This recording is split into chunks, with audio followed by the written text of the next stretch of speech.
मैं भारत का संविधान हूं, मैं जब से आजाद हुआ हूं और अधिक बर्बाद हुआ हूं। मैं ऊपर से हरा भरा हूं, संसद में 100 बार मरा हूं। લોકશાહીનું મંદિર ગણાતી આ જ સંસદની આજે આપણે વાત કરવી છે। મશહૂર કવિ હરિઓમ પવારના આ શબ્દો આપણી વર્તમાન સ્થિતિ વિશે ઘણું બધું કહી જાય છે, કદાચ બધું જ કહી જાય છે। સંસદીય લોકશાહીનો આપણે ખૂબ જ ગર્વ લઈએ છીએ। ભારત અમેરિકાની પ્રેસિડેન્શિયલ ડેમોક્રેસી અપનાવશે કે પાર્લામેન્ટરી એટલે કે સંસદીય લોકશાહી, એને લઈને આપણા મહાનુભાવોએ ખૂબ મંથન કર્યું હતું અને આખરે જન્મ લેતી લોકશાહી સંસદીય પ્રણાલી અપનાવશે નક્કી થયું। પણ આજે આ સંસદને સત્તાપક્ષ અને વિપક્ષી હોબાળાનું હથિયાર બનાવી દીધી છે। કોઈને લોકોના મુદ્દાઓમાં રસ નથી, માત્ર રાજનીતિ કરવી છે। એકબીજા પર વાર પલટવાર ચાલતા રહે છે, આપણે જોતા રહીએ છીએ અને કોઈ ચર્ચા વગર બિલ પાસ થતા રહે છે। સંસદીય લોકશાહીના મૂળ ઉદ્દેશના જ અહીં લીરે લીરા ઉડતા રહે છે। આ એ દેશ છે કે જ્યાં બંને મોટા પક્ષના આર્કિટેક્ટ, સ્વતંત્રતા પછીના આર્કિટેક્ટ નહેરુ અને વાજપેયી સંસદને મંદિર ગણતા હતા। નહેરુ સંસદને સ્વતંત્ર ભારતની સૌથી મોટી સિદ્ધિ ગણતા હતા, પણ હવે કદાચ ઇતિહાસ થઈ ગયો છે। આ વખતનું બજેટ સત્ર પણ હોબાળાની ભેટે ચડ્યું। એક પણ દિવસ એવો નથી કે જ્યારે સંસદની કાર્યવાહી યોગ્ય રીતે સંપૂર્ણ સમય માટે ચાલી હોય। ગણતરીની મિનિટોમાં ગૃહ સ્થગિત થતા રહ્યા। તો શું આપણા નેતાઓ પાસે આપણે આવી જ અપેક્ષા રાખીશું? શું આવી અપેક્ષા આપણે રાખીએ છીએ? જનપ્રતિનિધિને નામે ચૂંટાઈને જતા નેતાઓને જનતા સાથે જાણે હવે કોઈ જ લેવા દેવા નથી રહી તેવું લાગી રહ્યું છે। વિપક્ષ અદાણી પર જેપીસીની માંગ કરતું રહ્યું અને સત્તાપક્ષ રાહુલ ગાંધી યુકેની ધરતી પર જે બોલ્યા હતા તેના પર માફી માંગતો રહ્યો। જાણે બહાના જોઈતા હતા જવાબદારીમાંથી છટકવાના। અને સવાલ થાય, શું સંસદ માત્ર હંગામા માટે જ છે?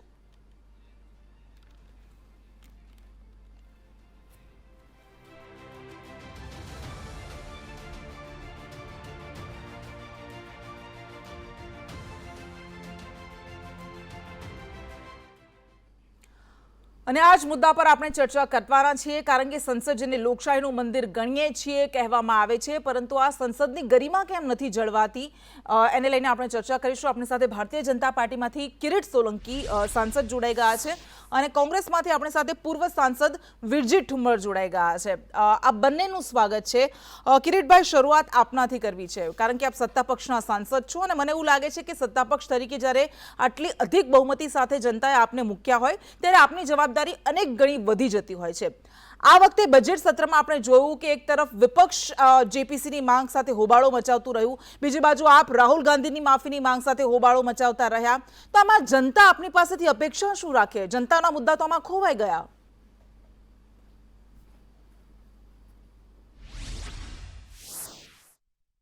હું આપની સાથે સંપૂર્ણ રીતે સંમત થઉં છું, કારણ કે બજેટ સત્ર એ બે ચરણમાં આવતું હોય છે। પહેલા ચરણમાં બજેટને પ્રસ્તુત કરવાનું હોય છે અને બીજા ચરણમાં બજેટને પાસ કરવાનું હોય છે, ફાઇનાન્સ બિલને પાસ કરવાનું હોય છે। આ વખતે પૂરેપૂરું બીજું જે second part of the budget સત્ર આજે આવતીકાલે છેલ્લો દિવસ છે। આજ સુધીમાં પૂરેપૂરું બજેટ સત્ર વ્યવધાનના કારણે ચાલી શક્યું નથી અને જે કોઈ ન પ્રશ્નકાળ ચાલુ છે ન શૂન્યકાળ ચાલુ છે અને જે પાર્લામેન્ટરી બિઝનેસ હોય અને જ્યાં સુધી બજેટની હું વાત કરું ત્યાં સુધી બજેટ પાસ કરવું એ પાર્લામેન્ટનું એક દાયિત્વ હોય છે। ઇટ્સ અ કોન્સ્ટિટ્યુશનલ પ્રોપર્ટી અને પાર્લામેન્ટે એને પાસ કરવું જ પડે।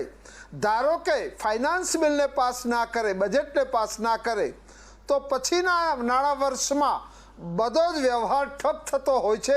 એટલું મહત્વનું બજેટ સત્ર છે।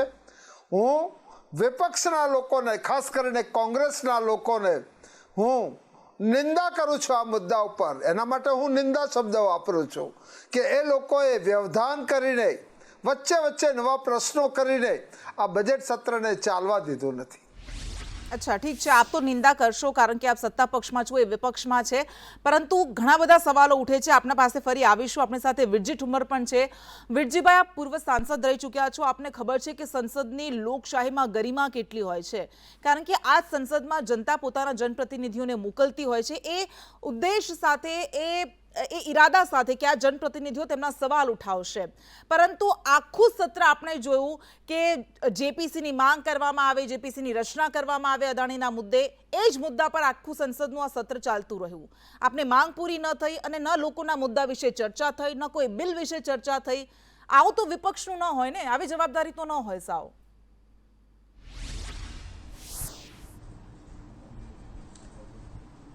પાર્લામેન્ટનું હાઉસ ચલાવવું એ સરકારની ફરજ બને છે. આ સરકારની નીતિઓ જ પાર્લામેન્ટનું હાઉસ ચલાવવાની નથી. સોલંકી અમદાવાદના અમારા સાંસદ છે, એમણે સાચી વાત કરી, નિંદા કર્યું છે એવું કહ્યું, પણ તમને આવડી મોટી મેજોરિટી આપી છે. વિરોધ પક્ષ તરીકે પણ તમે અમને બેસવા દીધા નથી, ગુજરાતમાં પણ બેસવા દીધા નથી. ચિમનભાઈની 12 ધારાસભ્યોની વિધાનસભામાં શક્તિ હતી, છતાં પણ એને વિરોધ પક્ષના નેતા તરીકે માધુસિંહભાઈ બેસવા દીધા નથી. ભારતીય જનતા પાર્ટી કશું ચાલવા દેવા માંગતી નથી. એ તો મન કી બાત વાળી સરકાર છે. આજે દેશ ગરીબાઈમાં નાઇજીરિયા કરતા નીચે પડ્યો છે. દુનિયામાં ગરીબમાં ગરીબ દેશ પહેલા નંબરમાં જો ભારતીય જનતા પાર્ટીના રાજમાં ભારત બન્યો છે, ઇન્ડિયા બન્યું, હિન્દુસ્તાન બન્યો છે. શરમ થવી જોઈએ, પણ શરમ થવાને બદલે ટ્રમ્પના ભાષણો કરવા જાય. હવે તો ટ્રમ્પ કી સરકાર શું કરવા માંગે છે આ દેશના વડાપ્રધાન? ગુજરાતના છે એટલે મારે કહેવું છે કે ગુજરાતી તરીકે સરદાર વલ્લભભાઈ પટેલનું નેતૃત્વ તો ગાંધીજી આ દેશને સ્વતંત્રતા અપાવી. પાર્લામેન્ટના જે કાંઈ નિયમો અને બંધારણ હતા એ બંધારણ પ્રમાણે અત્યાર સુધી સંસદ ચાલી છે. સંસદને મ્યુટ થઈ જવામાં આવે, મ્યુટ કરાવી દેવામાં આવે એવું લોકો કહે છે. ટેકનિકલ ખામી તમે દર્શાવો છો. સરકારના 4 મંત્રીઓ ઉભા થાય ને રાહુલ ગાંધીની હાય બોલે. શું પ્રકારની આ દેશની લોકશાહી જવાબદારી તો બંને પક્ષે રહે ને વિજયભાઈ. બરબાદ કર્યો છે. જવાબદારી બંને, હા, સત્તા પક્ષની જવાબદારી છે, પરંતુ વિપક્ષે પણ શું જવાબદારીપૂર્વક ન વર્તન કરવું જોઈએ? કૃષ્ણાબેન, 1 મિનિટ. કૃષ્ણાબેન, મને કૃષ્ણાબેન મારી એક વાત સાંભળો, મારી વાત સાંભળો, મને વાત મારી પૂરી કરવા દો. આ માત્ર અંબાણી અને અદાણીને બચાવવા માટે 20,000 કરોડ રૂપિયાનું રોકાણ કોનું છે આ સેલ કંપનીઓમાં? એમાં સરકાર ભીષમાં આવતી હતી, એટલે સરકારે આ પાર્લામેન્ટ હાઉસ ચાલવા નથી દીધો. પાર્લામેન્ટના પૂર્વ સાંસદ તરીકે હું સીધો જ મારી આક્ષેપ કરું છું, અને સત્તા પક્ષે ચાલવા નથી દીધું. હવે તો તમારે બંધ કરવું જોઈએ કોંગ્રેસને ગાળો દેવાની. કોંગ્રેસ સત્તામાં નથી. તમે આ ઠીક છે. હા, આપણી પાસે આવીશું ફરી. વર્ષથી સરકાર ચાલે છે અને છતાં પણ હજુ કોંગ્રેસને ભાડવાની. મારે તો મીડિયા ચેનલને કેવું છે, મીડિયા એટલે ચોથી જાગે છે. લોકો સુધી સાચો અવાજ પહોંચાડવા માટે રાહુલ ગાંધીએ કેવું પડ્યું પત્રકારોને કે તમે ઠીક છે વિજયભાઈ, તમને સવાલ પૂછવામાં આવે ત્યારે તમે બીજાને શીખવાડવાની હંમેશા વાત કરો છો, પણ અહીં તો હું બધાને સવાલ કરી રહી છું, માત્ર તમને સવાલ નથી કર્યા. કિરીટ સોલંકીથી જ આપણે શરૂઆત કરી હતી, એ પણ તમારે જોવું જોઈએ. ઠીક છે, આપણે અજય યાદવ પાસે જઈએ. ઠીક છે, અજય યાદવ પાસે આપણે જઈએ. ઉપરની સત્તા છો. અજય યાદવ પાસે આપણે જઈએ. વિરજીભાઈ, તમે જો આંખો ખુલ્લી રાખીને બધું જોશો તો તમને ખબર પડશે કે કોણ શું સવાલો ઉઠાવી રહ્યું છે ને કોણ શું કરી રહ્યું છે. ઠીક છે, મારે તમને નથી કહેવું, આપણી સાથે અજય યાદવ પણ જોડાયેલા છે. अजय जी, हमने जैसे देखा है कि ये पूरा बजट का सत्र ऐसे ही चला, हंगामे की भेंट चढ़ा और कल भी कुछ ऐसा ही होने वाला है. आपको नहीं लगता कि दोनों की जिम्मेदारियां उतनी ही अच्छी होनी चाहिए लेकिन हुई नहीं है? दोनों को मतलब ब्लेम करना चाहिए इसमें?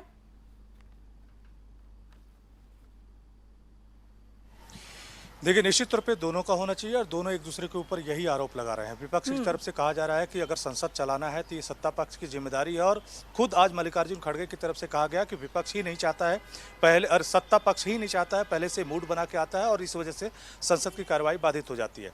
जबकि सत्ता पक्ष की तरफ से बार बार बताया जा रहा है कि सदन को चलाने की जिम्मेदारी सरकार की है और बार बार सरकार चलाने की कोशिश करती है, लेकिन विपक्ष का हंगामा जैसे ही शुरू होता है उनका एजेंडा पहले से क्लियर होता है कि संसद को किसी सूरत में चलने नहीं देना है.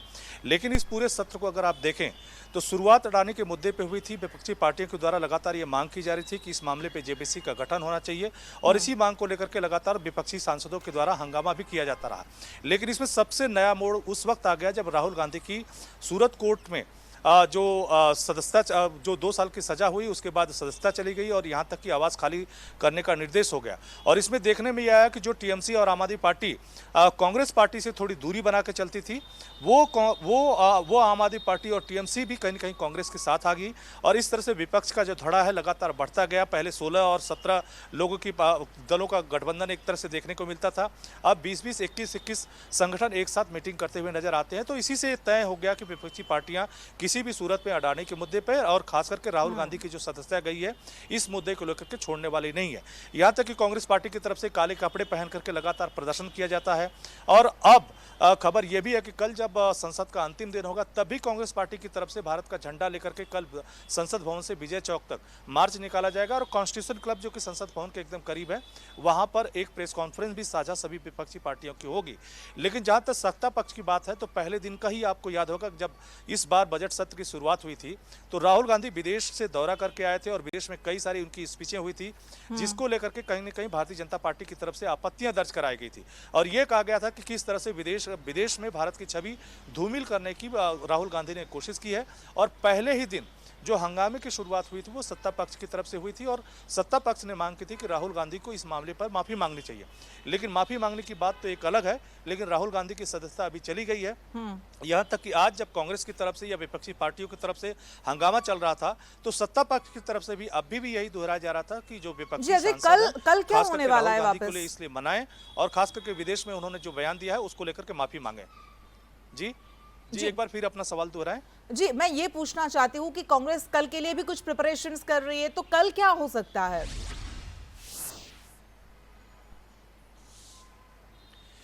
देखिए कल भारतीय जनता पार्टी की तरफ से भी और कांग्रेस की तरफ से भी दोनों की तरफ से बाकायदा पूरी तैयारी की गई है। एक तरफ जहां कांग्रेस या विपक्षी पार्टियां संसद भवन से तिरंगा यात्रा निकालेंगे जो कि विजय चौक तक आएगी। अगर सरकार की तरफ से इजाजत मिलती है इस तिरंगा यात्रा को तो ये जो तिरंगा यात्रा है संसद भवन से होते हुए कॉन्स्टिट्यूशन क्लब जहां की सभी विपक्षी पार्टियों का एक साझा प्रेस कॉन्फ्रेंस होनी है। पूरे सत्र में क्या होना ये कुछ बताएंगे। लेकिन सत्ता पक्ष की बात करें तो कल 9:30 बजे प्रधानमंत्री नरेंद्र मोदी का संबोधन होने वाला है क्योंकि कल बीजेपी का स्थापना दिवस है। स्थापना दिवस के मौके पर 10 लाख से अधिक जो बूथ कार्यकर्ता है उसको प्रधानमंत्री संबोधित करेंगे। जितने भी बीजेपी सांसद हैं बाल योगी भवन में बैठ करके वो प्रधानमंत्री ठीक है अजय वापस आएंगे आपके पास। हाँ ठीक है आपके पास आएंगे वापस। किरीट सोलंकी पास આપણે જઈએ। કિરીટ ભાઈ વિપક્ષ દ્વારા એવા વારંવાર આરોપ લગાવવામાં આવ્યા છે કે બહુમત આપને આપવામાં આવ્યો છે પરંતુ બહુમતવાદ જો એ જવાબદારીપૂર્વક ન વર્તવામાં આવે તો એ એટલો જોખમી પણ સાબિત થઈ શકે છે। આ દેશની જનતાએ જોયેલું છે। વિપક્ષના એ આરોપ લાગ્યા છે કે બહુમતવાદના આધારે લોકશાહીની તમારા દ્વારા હત્યા કરવામાં આવે છે। મને લાગે છે જ્યાં સુધી પાર્લામેન્ટ કે સંસદને ચલાવવાનું દાયિત્વ છે હું એનો સ્વીકાર કરું છું કે સત્તા પક્ષની એક જવાબદારી હોય છે એટલી જ જવાબદારી વિપક્ષની પણ હોય છે। એનો અર્થ એમ નથી કે ફક્ત સત્તા પક્ષે એક હાથે તાળી પડતી નથી અને ત્યારે વિપક્ષના લોકોએ જે મુદ્દાઓ ઊભા કર્યા ખાસ કરીને વિપક્ષના નેતા જેમણે ઇંગ્લેન્ડમાં જઈને દેશ વિશેનું જે અલાપ સલાપ જે વાતો કરી અને દેશની ગરિમાને નીચે કરી હા એના માટે અમારા પક્ષ તરફથી રાહુલ ગાંધી માફી માગે એ પ્રકારની અમે ડિમાન્ડ કરી હતી અને એ ડિમાન્ડ એટલા માટે કરી હતી કે વિદેશમાં જઈને વિદેશની ધરતી પર જઈને દેશના વિશે અલાપ સલાપ બોલવું અને દેશની ગરિમાને નીચે પાડવું એ કોઈ સંજોગોમાં ચલાવી ના શકાય। ઠીક છે પરંતુ એમના દ્વારા એવું કહેવામાં આવ્યું છે કે દેશ અને સરકાર બંને અલગ અલગ હોય છે। દેશ અને સરકાર ક્યારે એક નથી હોતા એવું વિપક્ષ દ્વારા કહેવામાં આવ્યું। આપણે ફરી પાછા વીરજીભાઈ પાસે જઈએ। વીરજીભાઈ કિરીટભાઈ સાથે આપણે વાત કરી અને તમે સાંભળી રહ્યા છો એમનું એવું કહેવું છે કે વિદેશની ધરતી પર જઈને રાહુલ ગાંધી જે બોલ્યા એમના માટે એમણે માફી માંગવી જોઈએ એ માફી ન માંગી એના કારણે આખું આ સંસદનું સત્ર આવી રીતે ચાલતું રહ્યું એટલે આપના ઉપર જવાબદારીનો દોષનો ટોપલો ઢોળવામાં અહીં આવી રહ્યો છે।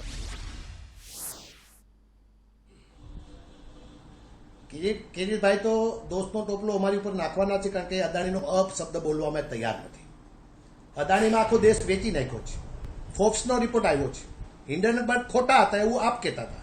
હવે ફોર્બ્સનો રિપોર્ટ આવ્યો છે। જ્યારે ફોર્બ્સના પ્રથમ પેજ ઉપર આપના વડાપ્રધાન નરેન્દ્રભાઈ મોદીનો ફોટો લાગ્યો ત્યારે તમે તમારા સોશિયલ મીડિયામાં તમારા 2 રૂપિયાનું જે ટ્રોલ કરનારા લોકો પાસેથી અનેક વખત આ ફોટા રિલીઝ કર્યા। હવે કાલે ફોર્બ્સનો રિપોર્ટ આવ્યો છે। એ ફોર્બ્સના રિપોર્ટમાં એવું જણાવવામાં આવ્યું છે કે 23 રાજ્યોમાં અદાણીને મોટી જગ્યાઓ આપી દેવામાં આવી છે। 23 રાજ્યોમાં એની મોટી કંપનીઓ સ્થાપી દેવામાં આવી છે। સરકારી કંપનીઓ એને જ વેચી નાખવામાં આવી છે। એ અદાણી માટે માગણી કરીએ 20,000 કરોડ રૂપિયા સેલ કંપનીના જે રોકાણ આવ્યું છે એ ફોરેન કંપનીમાં કોનું રોકાણ છે એ જાણવાનો એક ગુજરાતના વ્યક્તિ તરીકે, પાર્લામેન્ટના પૂર્વ સાંસદ તરીકે નહીં, વ્યક્તિ તરીકે મારો અધિકાર છે. આ દેશ ગરીબાઈમાં દુનિયામાં નંબર 1 બન્યો છે. ત્યારે આ દેશના 2 ઉદ્યોગપતિ, અને એ કરતા પણ મારે કૃષ્ણાબેન વિશે કહેવું છે કે ગુજરાતનો એક વ્યક્તિ જેડ કેટેગરી સાથે કાશ્મીરમાં જાય, જે કાશ્મીર સેન્સિટિવ છે. શું કહેવા માંગો છો તમે આ દેશને? ઠીક છે, ફરી આપણે એક જેડ જવાબ લઈ કેટેગરી લઈએ. સાથે જાય, જેડ કેટેગરી કોને મળે? તમે રાહુલ ગાંધીને બીજા દિવસે મકાન કિરીટભાઈ ખાલી પાસેથી કરાવતા જવાબ લઈ હોય લઈએ. ત્યારે જેડ કેટેગરી આપનાર કોણ છે?